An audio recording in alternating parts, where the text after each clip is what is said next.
lek wis wayahi tuki piyambak. Saya jadikan wirid. Walaupun saya nggak pegang duit, bangun, letakkan batu pertama. Dengan baca Fatihah kepada almarhum Ki Hamid, pokoknya sampean dawuh lek wis wayahe tuki piyambak, lek wis wayahe tuki piyambak, lek wis wayahe tuki piyambak. Jadi wirid bagi saya ini.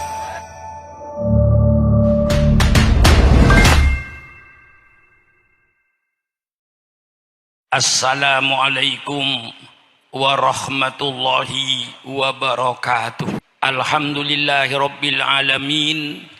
Wassalatu wassalamu ala ashrafil anbiya'i wal mursalin. Sayyidina wa habibina wa syafi'ina wa maulana Muhammad wa ala alihi wa ashabihi ajma'in.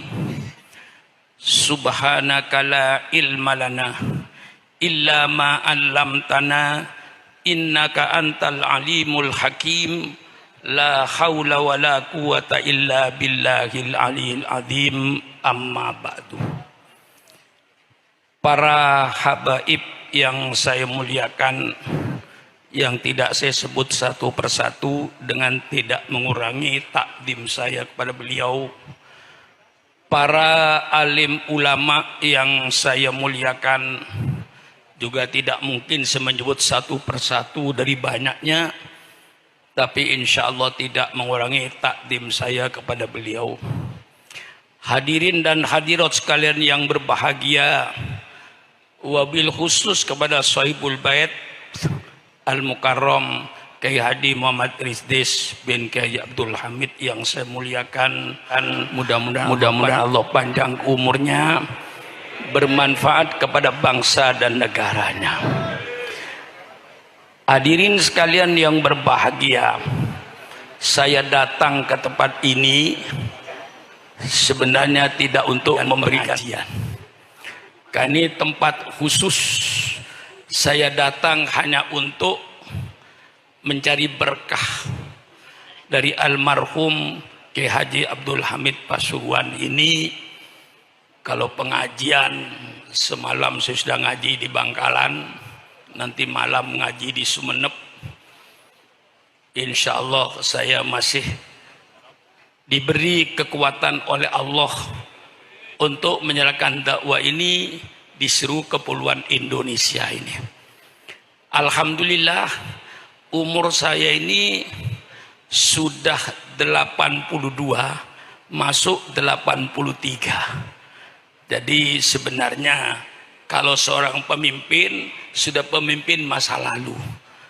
Bukan zaman saya untuk teriak-teriak, tetapi Allah masih memberikan kesempatan kepada saya, diberikan kesehatan sehingga saya dapat amar ma'ruf nahi mungkar.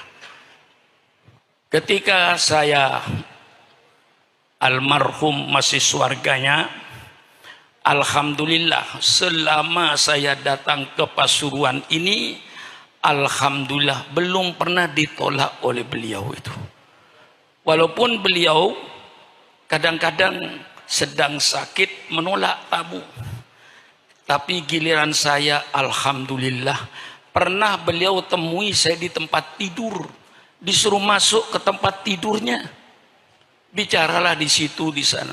Banyak yang memberikan sugesti kepada saya, karena Ki Abdul Hamid seorang wali min auliaillah.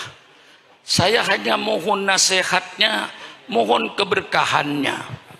Pada waktu itu saya minta kepada beliau, Ki Hamid, tolong Kiai, saya mohon doa Pak Kiai.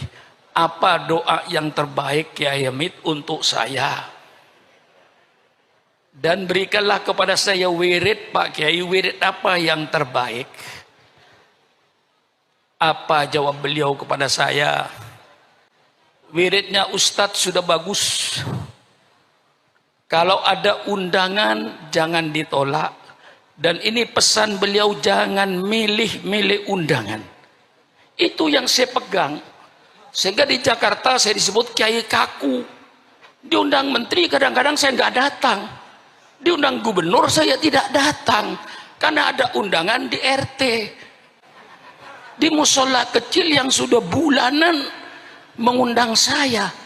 Nggak tega saya, hari hanya saya menggagalkan itu. Saya punya pendirian dari Kiai Hamid, jangan mengecewakan orang.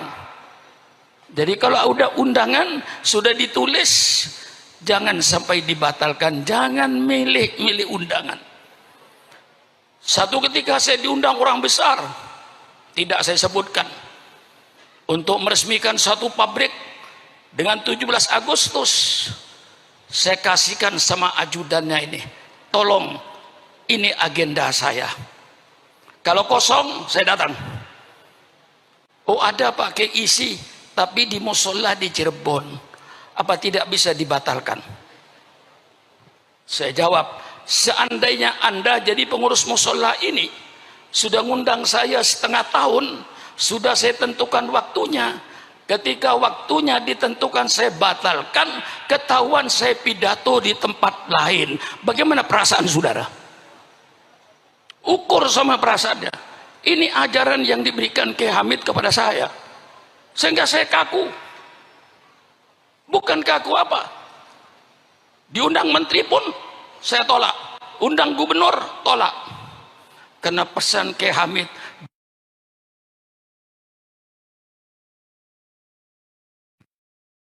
jangan milih-milih undangan. Ini senjata yang saya pakai. Kemudian saya minta lagi sama Kiai Hamid, Kiai, saya ini masih ilmu masih jauh Kiai, mohon doanya Kiai. Dan juga saya banyak membangun Kiai, perlu dana, perlu bantuan. Subhanallah, jawabannya menyejukkan sama saya. Sudahlah Ustadz Sukron, lek wis wayahe ilmuni tugi piyambak. Ini kayak wirid bagi saya ini. Kalau dana gimana Kiai? Dana pun bangun yang berani. Nggak usah menggantungkan pada manusia, gantungkan saja kepada Allah. Lek wis wayahi tugi piyambak. Saya jadikan wirid. Walaupun saya nggak pegang duit, bangun, letakkan batu pertama.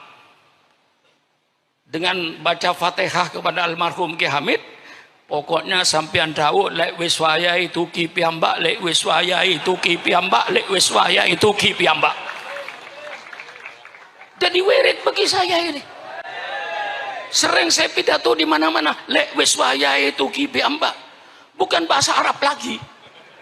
Wiridnya bahasa Jawa. Padahal saya bukan orang Jawa. Tapi saya jadikan wirid.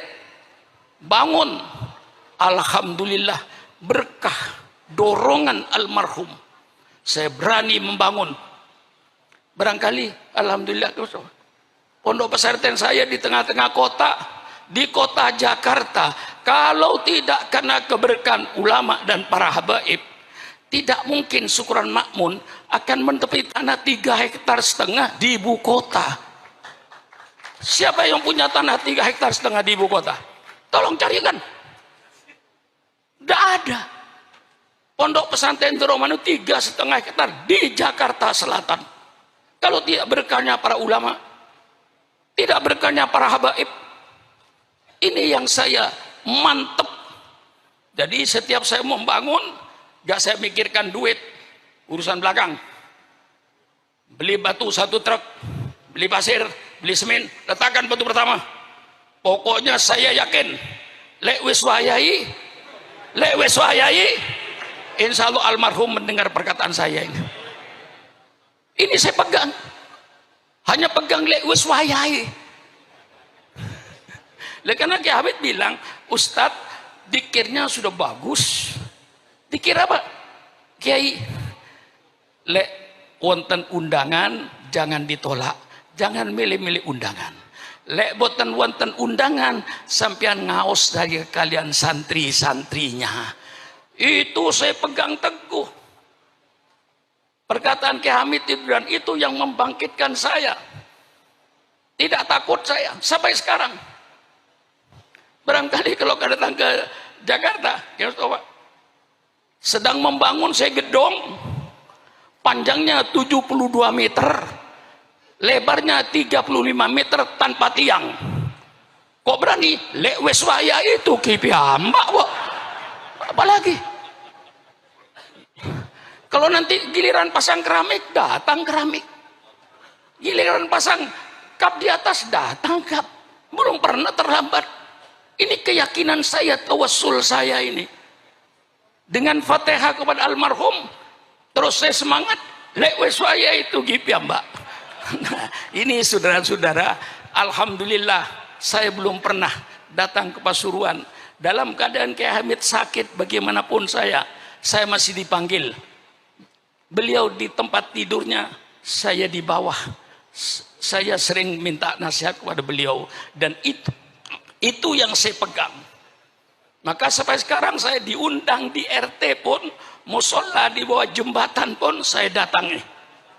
Karena pesan Kiai Hamid, jangan didatangi. Kalau undangan gubernur didatangi, undangan menteri didatangi, undangan musola di tepi sungai dicoret.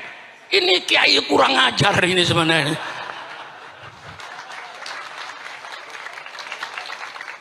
Ini yang saya pegang. Jadi ada punya pegangan saya ini dengan almarhum Kiai Hamid ini. Inilah saudara-saudara, tidak usah bicara soal perjuangan kiai. Kiai ini sudah pasti, nggak usah ditanya apa perjuangan kiai. Al-amru bil ma'ruf wan nahyu anil munkar. Itu saja kiai tugasnya itu. Tidak ada lebih dari itu. Kiai tugasnya hanya al-amru bil ma'ruf wan nahyu anil munkar.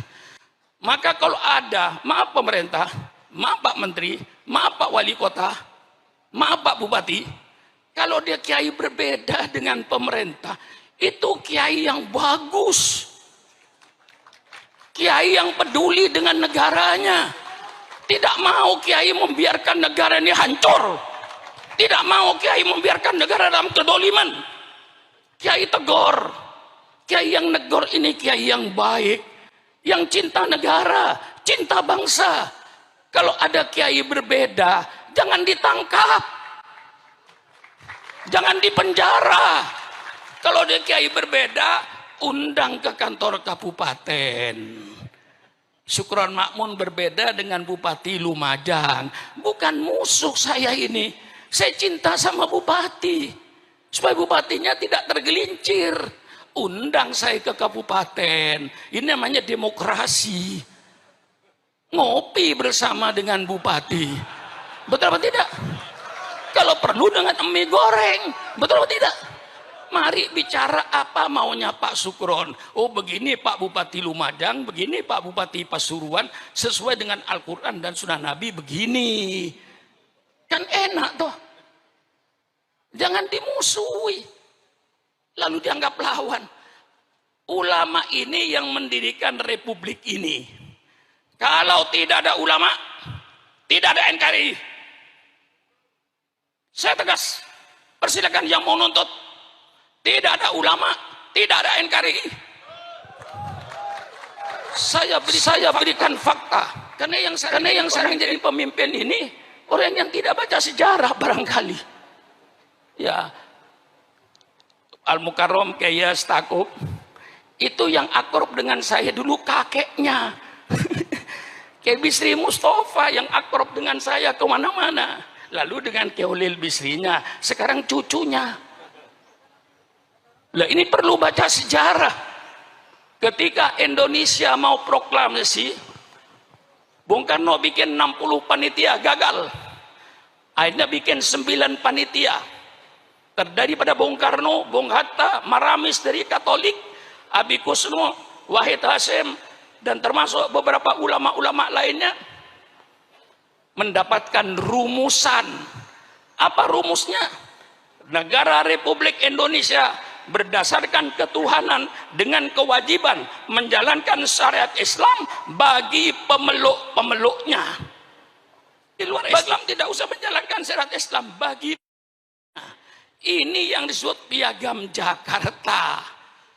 Dengan mendapatkan satu format yang jelas, negara Republik Indonesia berdasarkan ketuhanan dengan kewajiban menjalankan syariat Islam bagi pemeluknya, maka Bung Karno diminta untuk segera proklamasi tanggal 17 Agustus jam 10 pagi.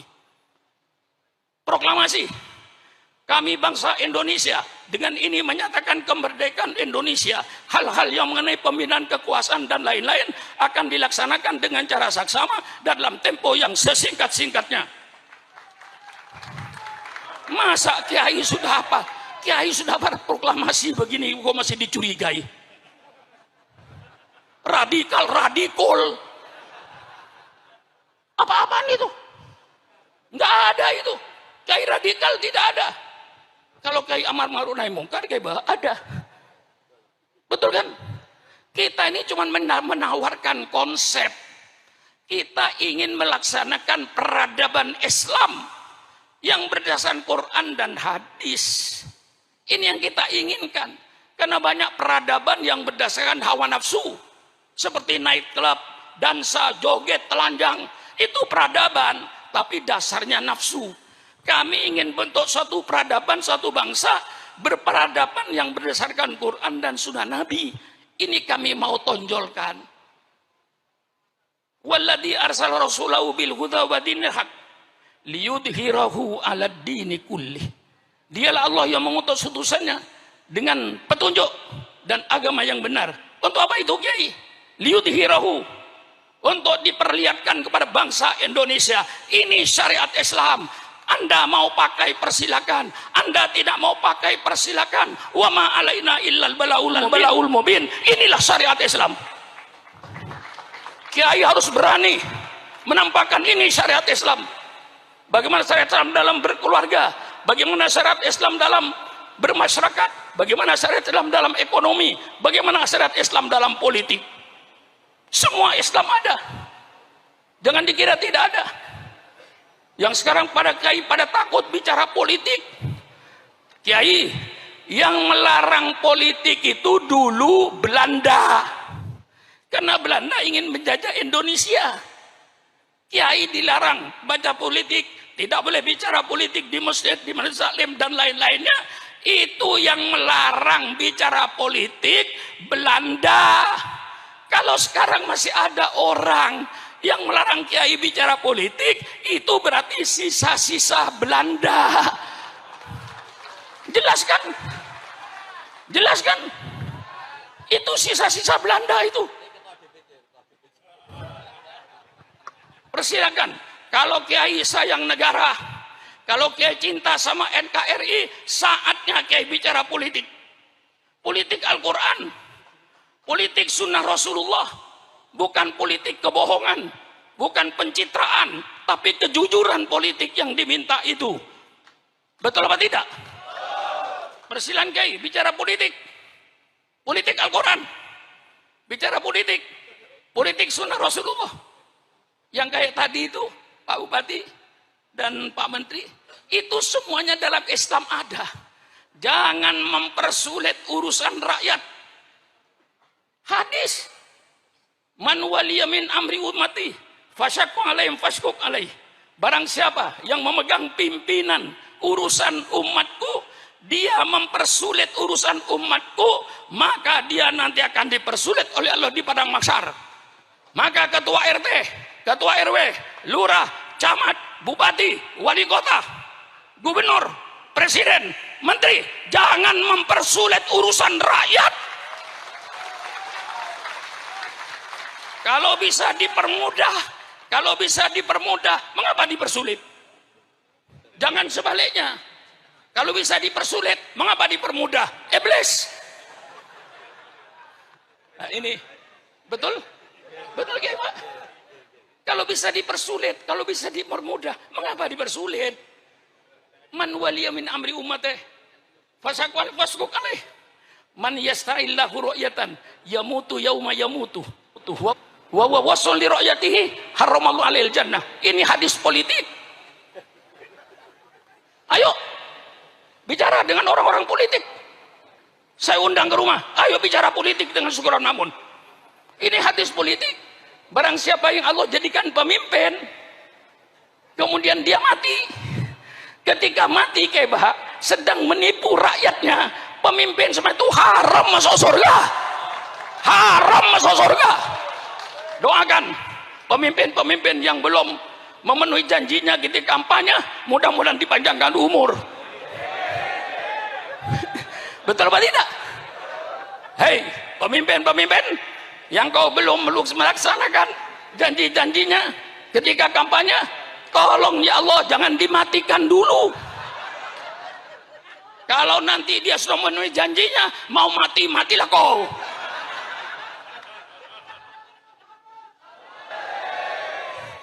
Kurang apa saya ini?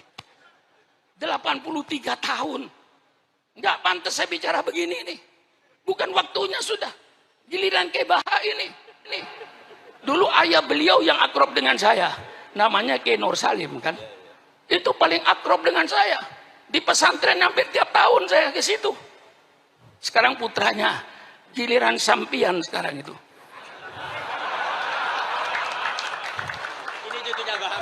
Jadi wali. Lah iya, saya sudah nggak pantas sudah. Tapi karena saya katakan, hai bangsa Indonesia, jangan kau bangunkan macan tidur. Saya sudah tidur. Tapi kalau Islam kau ganggu, jangan coba-coba. Yang umurnya syukuran makmum 82 tahun, Islam diganggu, komputer berputar 28 tahun.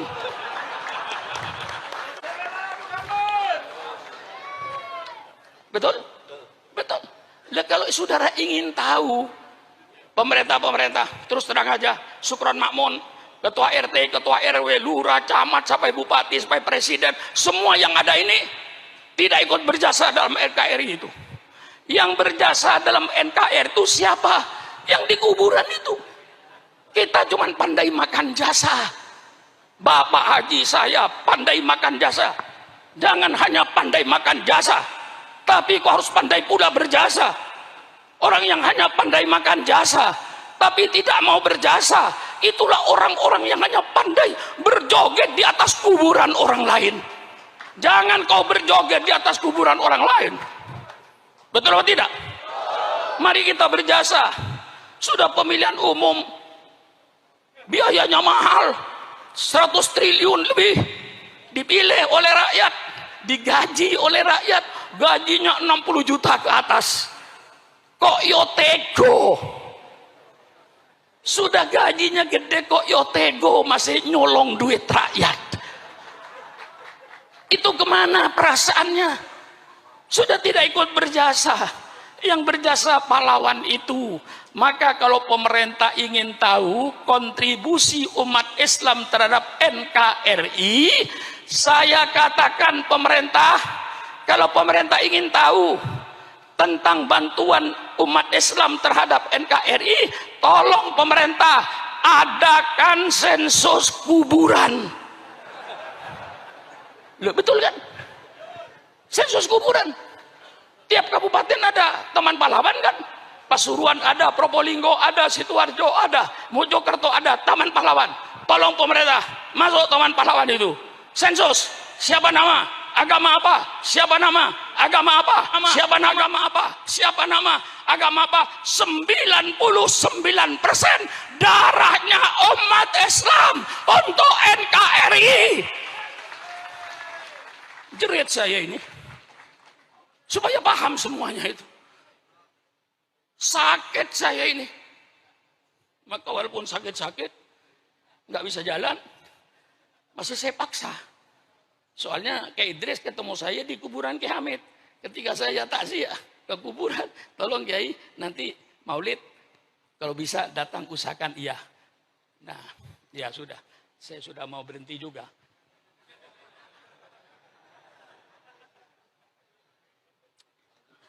Nah, saudara-saudara, kalau di sensus kuburan 99% darahnya umat Islam. Tadi yang saya katakan kalau tidak karena ulama nggak ada NKRI. Jam 10 pagi proklamasi Bung Karno.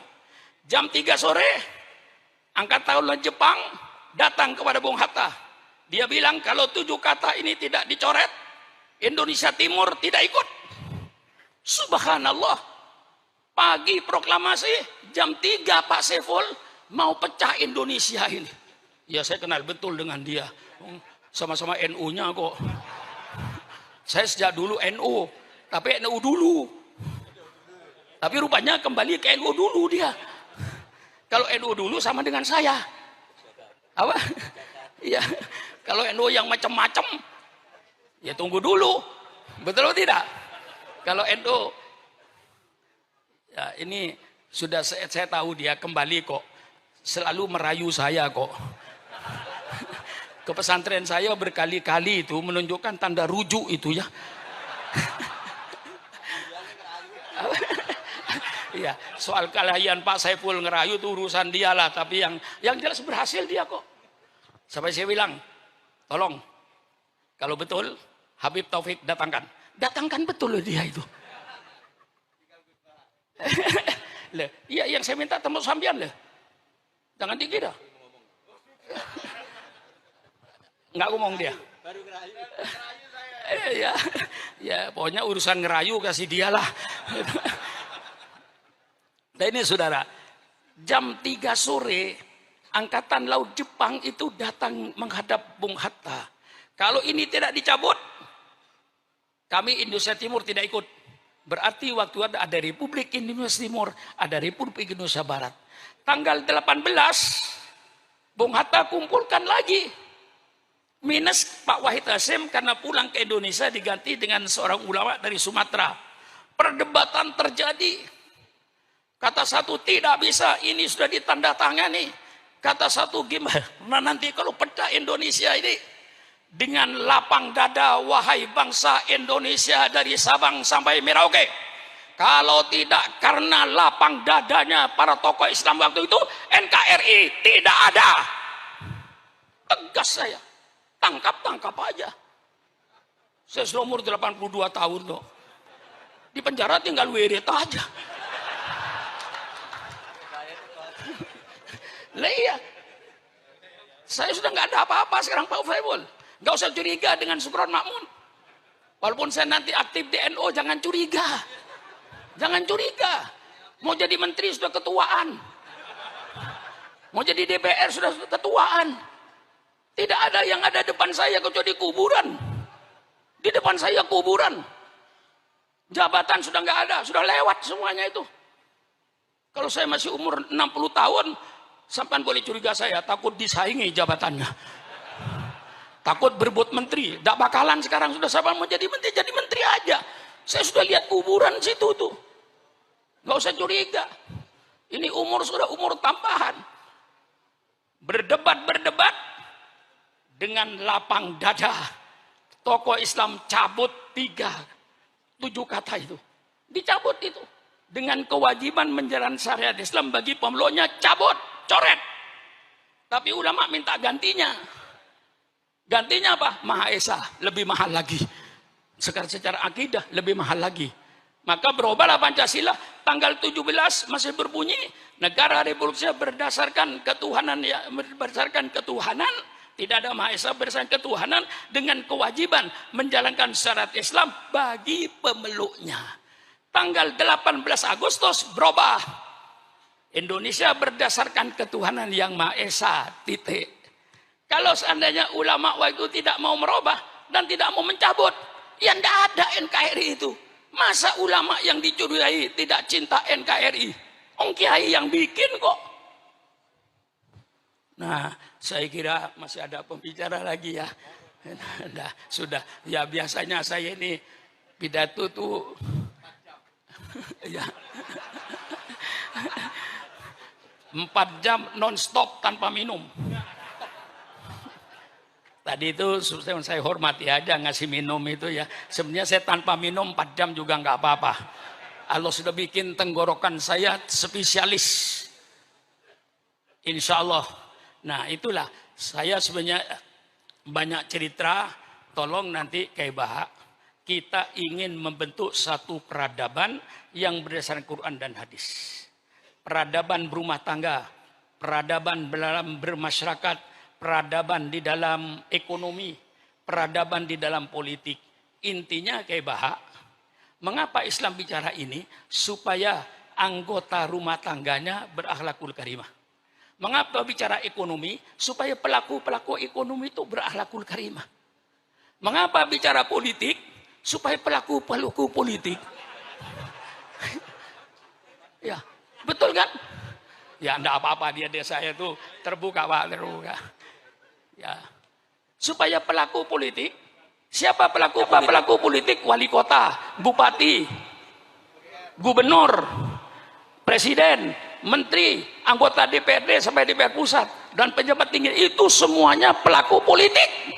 Kiai wajib bicara politik supaya pelaku politik mempunyai akhlakul karimah, bukan pelaku politik yang preman, yang bajingan, yang akan merusak negara ini.